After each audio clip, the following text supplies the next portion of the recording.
recorded. Thanks, Rampa. We will look at what the innovation screen is, what to expect as a reviewer, reminder and tips, how to use Flux. I'll go through a walkthrough of what you'll see when you open up Flux and how to start your reviews, information on reviewer support, and then we'll have some time for Q&A.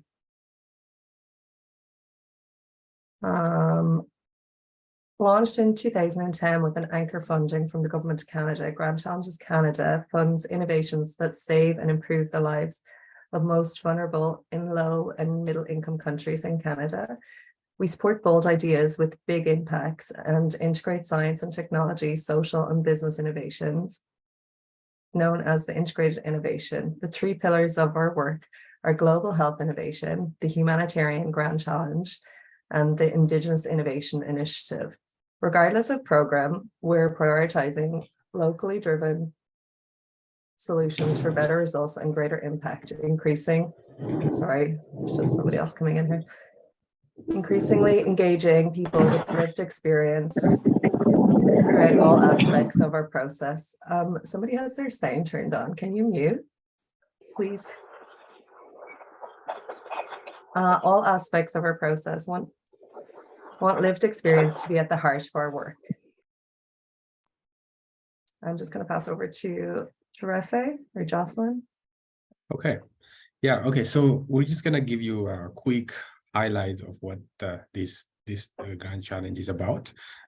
Just to give you background, the Diagnostic Containment Laboratories Grand Challenge came about from work that has been conducted by organizations such as Global Affairs Canada, World Organization for Animal Health, UK International Biosecurity Program, World Health Organization, and Chatham House for past decade. They have been working on these sustainable diagnostic containment laboratories, and have identified many interdependent factors that challenge the sustainability of laboratories that have adverse impact on health and security and economy of countries, especially in low middle income country. So the complexity of these factors have demanded multi-player, multi-sector, and multi-pronged program of work to devise innovative solution. Therefore, World Organization for Animal Health, with funding support from Global Affairs Canada's Weapons Threat Reduction Program, they are the subunit of Grand Challenge, the Global Affairs Canada, and with technical support from the Purbright Institute, are partnering with Grand Challenges Canada and with our implementation partners at Science for Africa, or other name is Grand Challenges Africa, to explore the applicability of Grand Challenge approach to identify innovative solutions to seek to reinvent laboratory and making it fit for purpose in limited resource-limited context globally. Next slide, please. Therefore, these Grand Challenges came about. The Diagnostic Containment Laboratories Grand Challenge is conducted in two phases. Phase one, which we are currently on it, contains it's a feasibility study phase. It seeks to determine the feasibility, the scope, and parameter of potential Grand Challenge in phase two. So in this phase, we've launched request for expression of interest. And from that request of expression of interest, seek to identify potential untapped solution, innovative solution to the problem of unsustainable diagnostic labs. So the request for expression of interest is going through phases of review, which includes the innovative screening, which you are going to be part of. And also another stage will be the external peer review. And these reviews will analyze eligible expression of interest, and we will use the review process to rank the innovative ideas, and that also will inform the potential grant challenge in phase 2. And then the feedback we get from this review process will be sent back to the innovators, potentially helping their application if they are invited to submit the full grant challenge. Therefore, this is a phase 1, and there is a potential full grant challenge in phase 2. Next slide. What is the problem that these diagnostic containment laboratories grant challenge seeks out to solve? Public and animal health system rely heavily on containment laboratories. When we say containment laboratories, these are facilities that control and contain infectious material or pathogens to prevent exposure of personnel and release to the environment.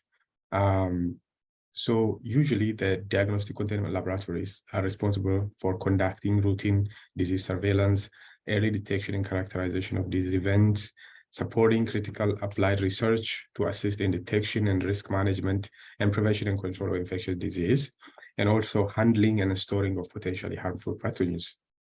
During SARS-CoV-2 pandemic, it was demonstrated that infectious disease outbreak directly impact human health and animal health, food safety and food security, can also have serious consequences for trade, for instance, in animal and in plant product and tourism and wider economy, and nationally and internationally. So sustaining the core function of these diagnostic laboratories in a way that maintains high standard of biosafety and biosecurity is a prerequisite for continued progress against sustainable development goals in health and economy for maintaining international peace and security. Next slide. As I discussed earlier, several elements of many conventional laboratories are unsustainable in low resource settings. For example, to mention a few, physical laboratory design that has not been adapted to local context with significant challenge for cause significant challenge for operation and maintenance. There is high demand of expensive and usually unreliable or interrupted energy, inadequate access control or lack thereof, resulting in biosafety and biosecurity risk, inability to dispose hazardous waste safely, and poorly maintained or dysfunctional equipment, for example, lack of access to spare part or skilled manpower to maintain and to certify and also to repair. Inability to safely and securely store biological material, and lack of clean water and clean air for laboratory operation. Existing initiatives addressing laboratory safety and security in low-middle-income countries have been unsuccessful in fundamentally reducing the reliance on expensive, complex, and difficult-to-maintain infrastructure that exceeds available local financial and technical resource for operation and may not meet local epidemiological needs. Therefore, there is a great opportunity for open innovation around laboratory infrastructure itself to enhance sustainability in low-middle-income countries. So the request for expression of interest is seeking innovative ideas around to tackle these problems that makes the labs unsustainable in low-middle-income countries. Next slide. So our challenge, the challenge statement that was put out to innovators is the Sustainable Diagnostic Containment Laboratories will seek bold ideas to reimagine physical laboratory in order to reduce ongoing operational and maintenance costs and allow sustainable presence of safe and secure handling of high consequence pathogenic materials while maintaining or optimizing core function of diagnostic lab in low-middle income countries. So when we say high consequence pathogenic materials for this in a request for expression of interest, we are referring to list the pathogens and toxin lists that are published on Australian groups. You can see this link, and also plus pathogen X, meaning pathogen that is potentially not known at this time. Next slide.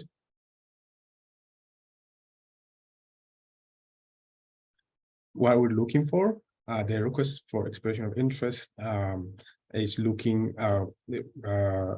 for solutions in three main areas. One is laboratory end-to-end concept and design, including innovation that reduce reliance and demand on resource-intensive components such as high energy needs, clean water, clean air, waste disposal, and biobanking of current laboratories.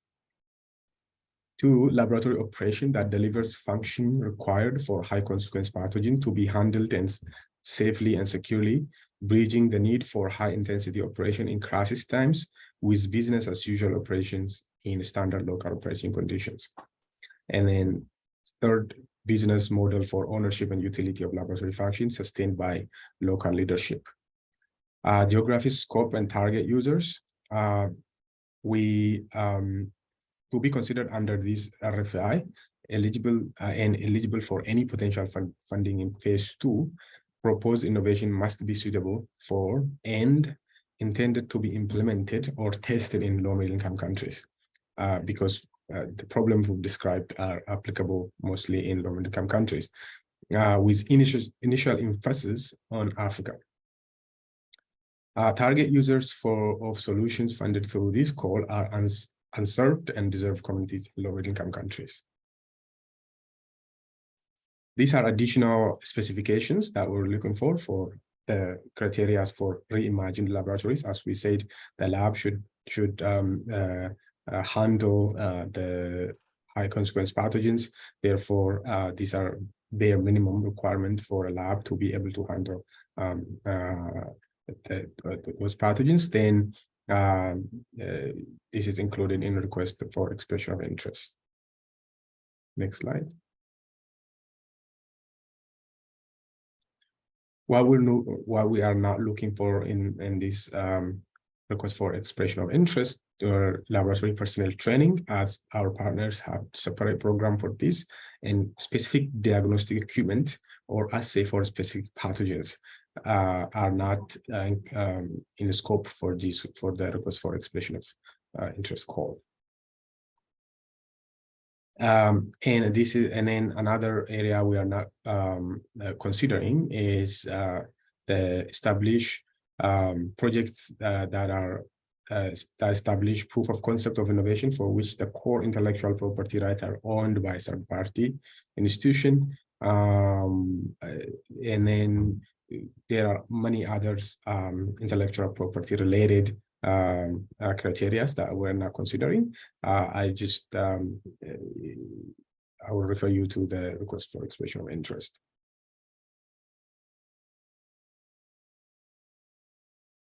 The review process. So all expression of interest submitted in response to request for expression of interest will undergo multi-step review process. So the 3-stage eligibility screen, innovation screen, and external peer review. The review process is designed to produce analysis of landscape of potential innovative solution to the problem of sustainable diagnostic containment laboratories, and identification of most promising innovation based on criteria outlined in this request for expression of interest, and feedback on submitted expression of interest designed to improve quality of innovators for potential proposals submitted for funding in phase 2. So the outcome of review process will inform decision about whether and how to implement fully funded grant challenge for sustainable diagnostic lab in phase 2. This is a timeline. We've closed the request for expression of interest on April 26. We are in May now. We've went through our eligibility screening. Now we are in innovation scale stage. In June, after innovation screening is done, we will be conducting the external peer review, and we'll prepare landscape analysis based on submitted ideas. And potentially in fall of 2023, we will be sending back feedback to the innovators and potentially identify the high-ranking innovators. And the decision will be made at that point whether full gland challenge will be launched or not. If there is a full gland challenge, then innovators that are high-ranked, top-ranked innovators will be invited to submit full proposal.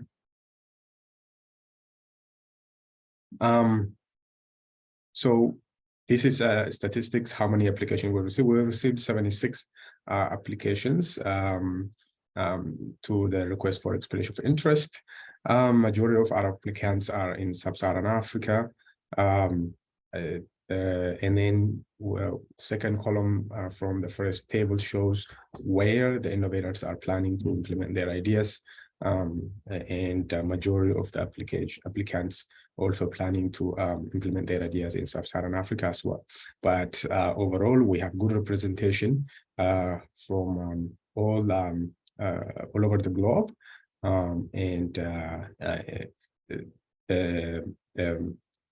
RFI have reached many innovators. Incorporation. So most of the applications also came from, when you look at the second table, with income status, came from low and middle income countries, but also we have high income country applicants as well. Male-female ratio, majority are male project leads, but we have around 20% representation for female as well. So that's what it looks like, and I'll pass you to Aoife to continue with the rest. Thanks, Terefe. So as Terefe said already, the first screen we go through is the eligibility screen, which is now complete. There's the applicant entity legally incorporated. These are the things we look at. Are they proposed implementation in an eligible LMIC? Does it include the required information? All application questions addressed and submitted via the Flux platform. And we look at whether it's submitted in English or French.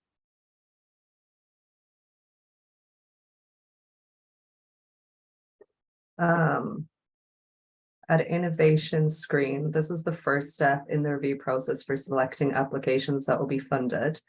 The objective of the innovation screen is to score proposals for their innovation and strategic relevance to the SDCL or FEI. Proposals that are not relevant or lack innovation will be removed from the competition at this stage, and then the top scoring applications will move on to the external peer review, in which the full application will be reviewed by a panel of independent experts. At the innovation screen stage, only responses to a subset of 6 questions clearly identified to applicants will be visible for reviewers to read, not the full application. The responses to these questions are sufficient for the purpose of the innovation screen. Based on the responses as a reviewer, you must evaluate the application for relevance to the RFEI and its innovativeness. The relevance criteria use a simple yes and no binary scoring. For the third relevance criteria, does the expression of interest clearly explain how the proposed solution will enable and or maintain the core functions of a diagnostic containment laboratory? It's important here for you to assess whether the solution being proposed is actually specifically addressing this. If the responses do not adequately answer the application question and thus don't actually align with the review criteria, you should answer no.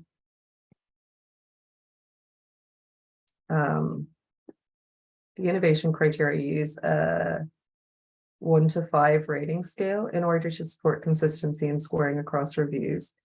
We've provided scoring guidance for reviewers to reference. Please use the full range of scores. Our definition of innovation includes the testing of existing ideas, approaches in new context. Innovation approaches to implementing and delivering known interventions are encouraged. While we encourage innovations to take an integrated approach. Projects do not necessarily need to address all the aspects of the integrated innovation, social, business, scientific, technological. Projects may only demonstrate innovation in one of the three areas.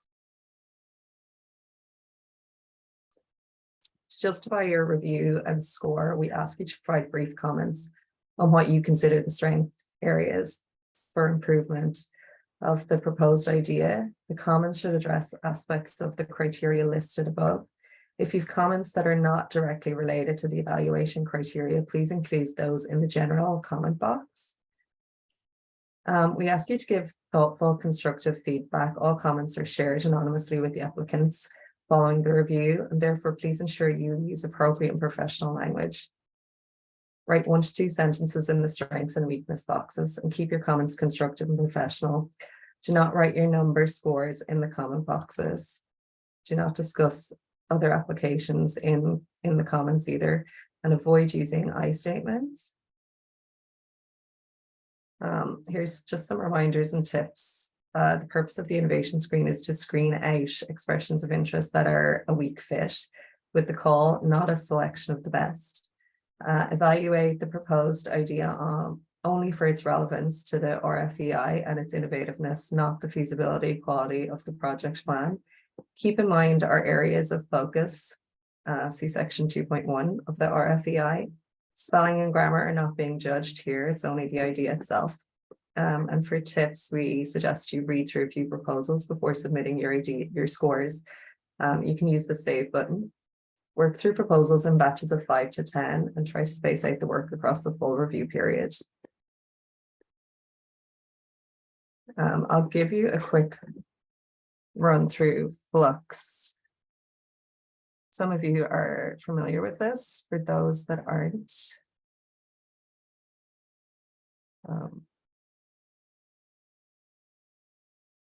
okay.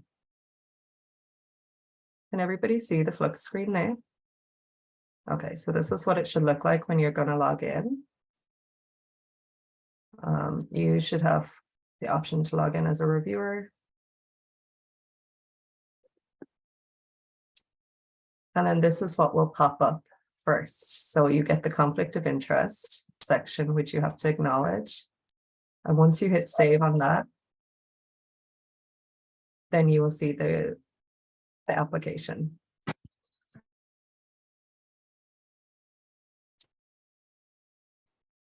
So here on the left, you can see the application. And if you scroll down, you can see all the questions and the answers that you need to. Oh, but for some reason, I don't see the. Okay, so you should see on this side, on the right-hand side, the form that you fill in the answers. It's not showing up here. Just let me have a look at another one. Sorry, this is not helpful. So this is what you should see, where you fill in the comments and the scoring will be down the bottom. I'm going to stop sharing for 1 minute and go back to the.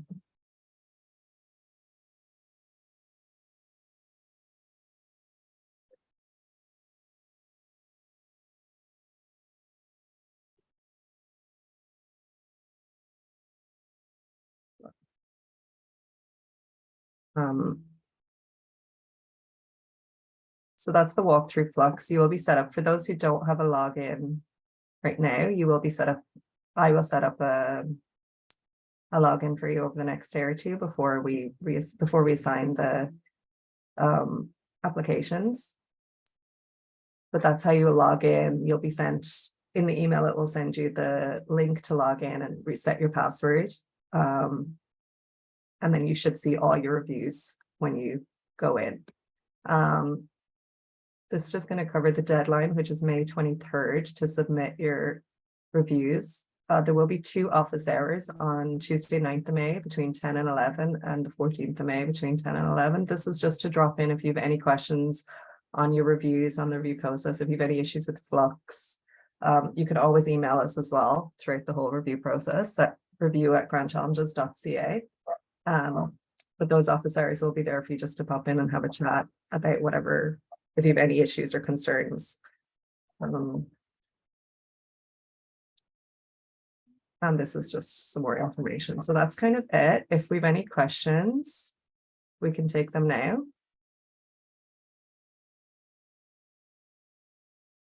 We have a few minutes. Thanks, Eva. This is Ureshni. Obviously, you'll allocate the proposals based on the language specificity, because some of us won't obviously be able to translate French. And then, as you said, the deadline is strictly the 23rd of May. Yes. So first to answer the language one, we do have certain like French reviewers, and then we have a list of English reviewers. So yes, you'll only be assigned in your language that you've specified. And yeah, the 23rd is the cutoff, like that's the cutoff date for when we need the reviews completed. Okay, thank you. Welcome.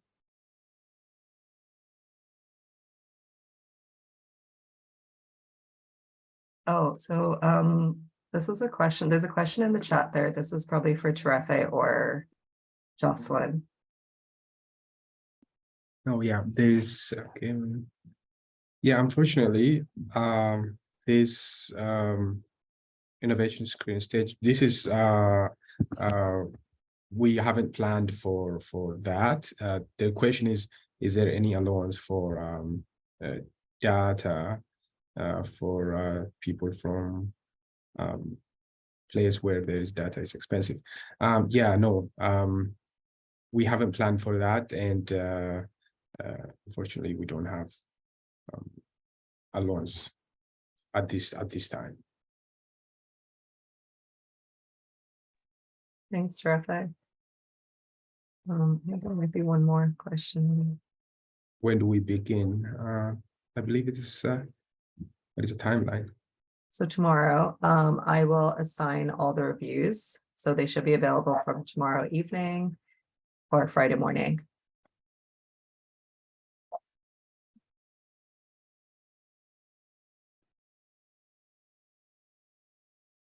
Any other question?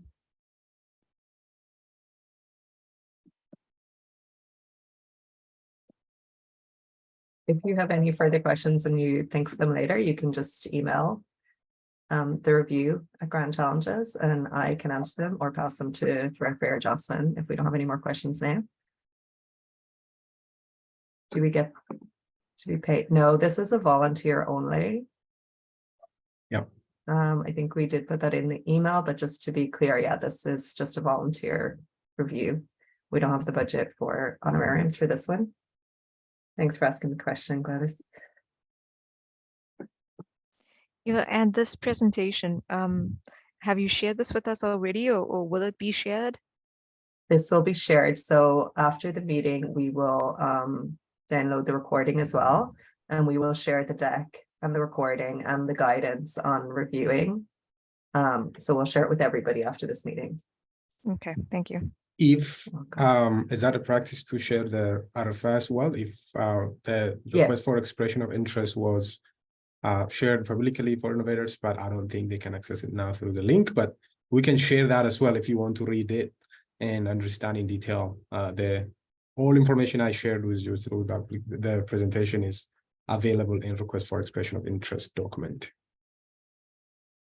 We can include that as well. Okay. I think if we can include it, that's probably good to let people refer back to it. So we can put that in the email too. Do you have any other questions? If not, we can give people back some time. Are we to sign any confidentiality agreements? Yes, that will go out with the email before you're assigned any reviews. So when we send the email with this, you will get the confidentiality agreement too.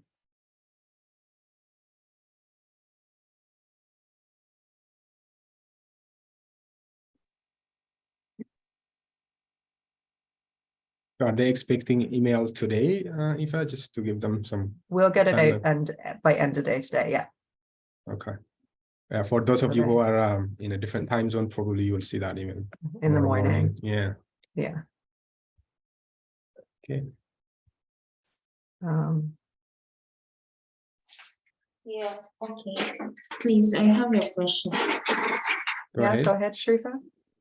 Okay, with regards to the review, I think some of had some challenges which I would like maybe you people to address before we begin this one.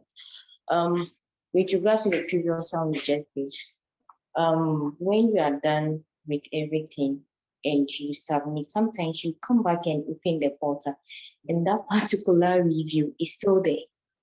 Meanwhile, you've already worked on it. I experienced that thing twice. So I'm just drawing at your attention so that maybe if you guys can work on that for us. Thank you. Thanks, So Sharifa. I couldn't hear everything. Could you put that in an email and I'm sure it was something got to do with Flux and some issues you had. Can you put that in an email and then I will look at it and send it to the Flux team just to make sure we're going to address it before Okay, we sure. sign reviews. Thank you.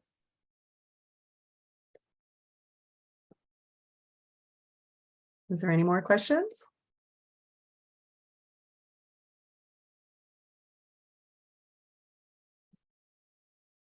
If there are no more questions, I think we can stop the recording and everybody can get some